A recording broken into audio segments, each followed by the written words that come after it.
నమస్తే SR7 టీవీకి స్వాగతం. నా పేరు షబానా. ప్రతిపక్ష పార్టీల అభ్యర్థులపైనే అనుచరులపైన దాడి చేయవలసిన అవసరం మాకు లేదు. Market committee chairman Kannapu Vishwanath Reddy. Annamayya జిల్లా రామాపురం మండలం ఎన్నికల ప్రచారంలో భాగంగా సోమవారం రోజు మండలంలోని గొప్పగుడిపల్లి గ్రామం, కసిరెడ్డిగారిపల్లె గ్రామాలలో మాజీ ఎమ్మెల్యే గడికోట మోహన్ రెడ్డి గారి ఆధ్వర్యంలో ఎన్నికల ప్రచారం నిర్వహించారు. ఈ సందర్భంగా market committee chairman Kannapu Vishwanath Reddy మాట్లాడుతూ, రాయచోటి నియోజకవర్గంలో గెలుపే లక్ష్యంగా పార్టీ కార్యకర్తలను, నాయకులను సమన్వయం చేసుకొని వైసీపీ జెండా ఎగురవేయడమే మరోసారి ముఖ్యమంత్రిగా వైఎస్ జగన్మోహన్ రెడ్డి గారిని మరియు స్థానిక ఎమ్మెల్యేగా గడికోట శ్రీకాంత్ రెడ్డి గారిని చేసుకోవడం కోసం గెలుపు లక్ష్యం అంటూ ఎన్నికల ప్రచారం మొదలుపెట్టినట్లు, అలాగే ప్రజల నుంచి వైఎస్ఆర్సీపీకి మంచి స్పందన లభిస్తోందని ఆయన తెలియజేశారు. అదనపు సమాచారం వీడియో రూపంగా తెలియపరచడమైనది. ఈ కార్యక్రమంలో ఎక్స్ ఎమ్మెల్యే గడికోట మోహన్ రెడ్డి, రామాపురం మండలం MPP Gadikota Janardhan Reddy, Lakkireddipalli market committee chairman Kannapu Vishwanath Reddy, ZPTC Masana Venkataramana, Kasireddigaripalle MPTC Rekham Narayana, Nallaguttapalli MPTC Suram Venkata Subbareddy, Nallaguttapalli single window అధ్యక్షుడు ఏ పెద్దిరెడ్డి, వైఎస్ఆర్సీపీ నాయకులు, కార్యకర్తలు, ప్రజలు పాల్గొన్నారు. ఆర్వి కృష్ణారెడ్డి, అన్నమయ్య జిల్లా ఇన్ఛార్జ్. నమస్తే, SR7 టీవీకి స్వాగతం. నా పేరు ఆర్వి కృష్ణారెడ్డి, అన్నమయ్య జిల్లా ఇన్ఛార్జ్. మరి రామాపురం మండలం గోపగూడిపల్లి గ్రామం, కసిరెడ్డిగారిపల్లి గ్రామంలలో మరి వైఎస్ఆర్సీపీ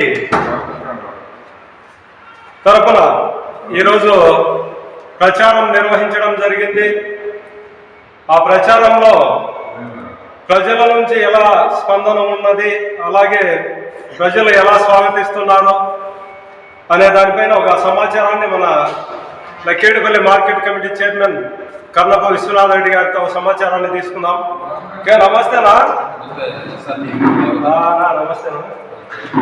మరి ఈరోజు మీరు రామాపురం మండలంలోని కొన్ని గ్రామాల్లో పర్యటించడం జరిగింది ప్రచారంలో భాగంగా.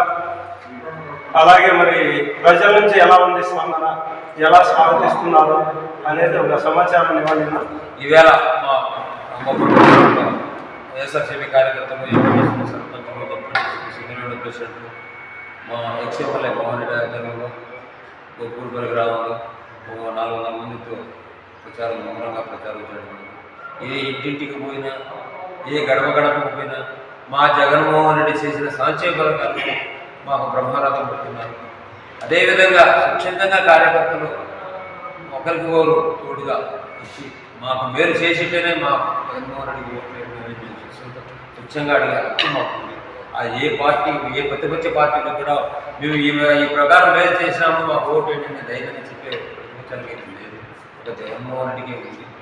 మేము సంక్షేమ పథకాలు ఒక వాలంటీర్ల ద్వారా కానీ, కులములే మతములే, బీసీ, ఎస్సీ, ఎస్టీ, మైనార్టీలు ఎవరు ఏ కులములే మతం లేకుండా అర్హత ఉంటే నవరత్నాలు ఒక భాగంగా ప్రతి ఒక్కరికి సంక్షేమ పథకాలు వాలంటీర్ సచివాలయంలో పోతేనే వాళ్ళ ఇంటికి పట్టణంలో వచ్చేటికి వచ్చాయి.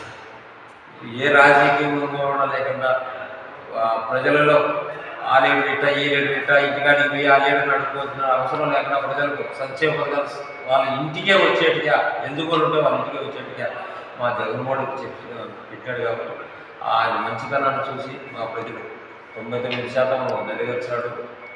ఇంకా కూడా ఏమన్నా ఉంటే ఇంకా దీనికన్నా మంచి పథకాలు కూడా చేస్తాడనే ఉద్దేశంతో మా ప్రజలు కూడా మా పార్టీ కోసం చాలా కష్టపడతారు.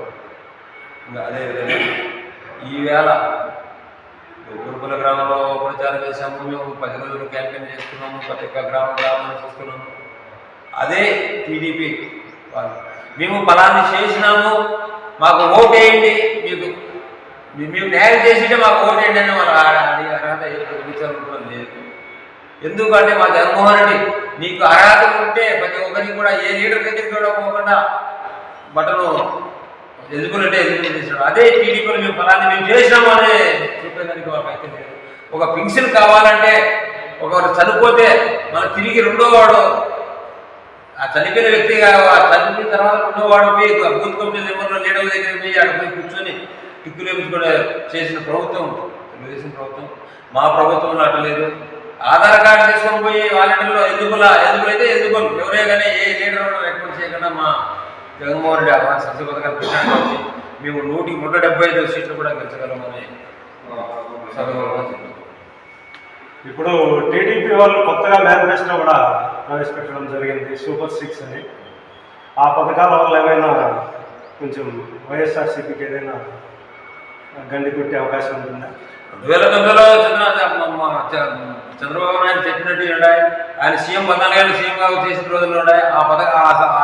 ఆయన చెప్పిన పథకాలన్నీ బాండ్లు పేపర్లన్నీ కూడా ప్రజలకు దగ్గరలో ఉన్నాయి. ఏది కూడా ఒకటి నెరవేర్చాల. ఆయన నెరవేర్చినట్టు ఏదీ లేదు. పిల్లల పథకం చెప్పి ఆ రోజు ప్రభుత్వాన్ని 9 ఏళ్ళు గడిపినాడు. 9 ఏళ్లలో ఏ సంవత్సర పథకాలు కూడా ప్రజలకు సారలేదు, ఎవరు ఇవ్వలేదు.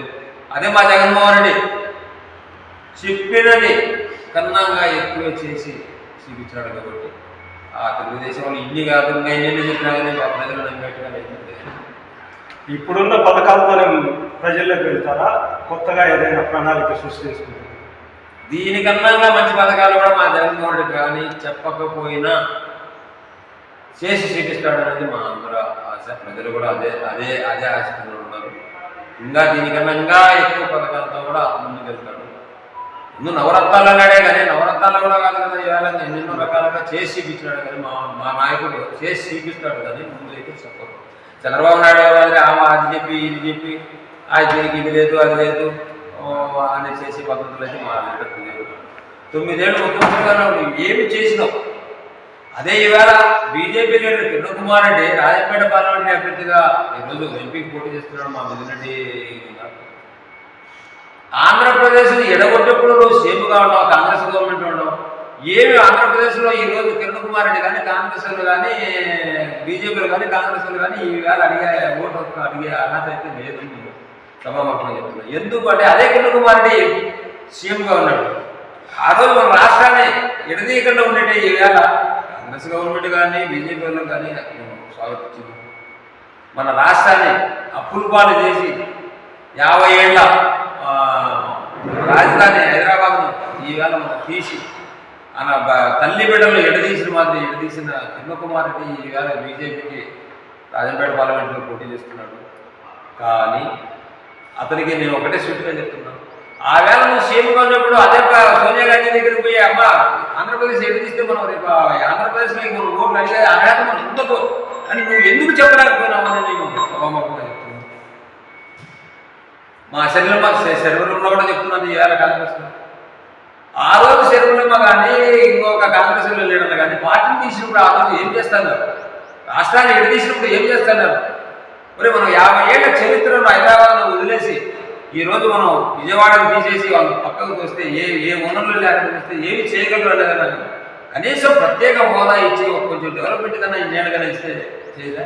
అదే చంద్రబాబు నాయుడు నోటు కేసులో హైదరాబాద్లో కేసు అడుగు చేస్తారని హైదరాబాద్ వచ్చేసి హైదరాబాద్ నుంచి గంపగంత తీసుకుని వచ్చి విజయవాడకు వచ్చి కూర్చున్నాడు. ఆ రోజు రాష్ట్రం గట్టిగా అదే చంద్రబాబు నాయుడు గవర్నమెంట్ ఉన్నది అంటే మా జగన్మోహన్ రెడ్డి గవర్నమెంట్ ఉన్నది ఆ ప్రత్యేక రాష్ట్రం విడిపోతుందని నేను సభ నిన్న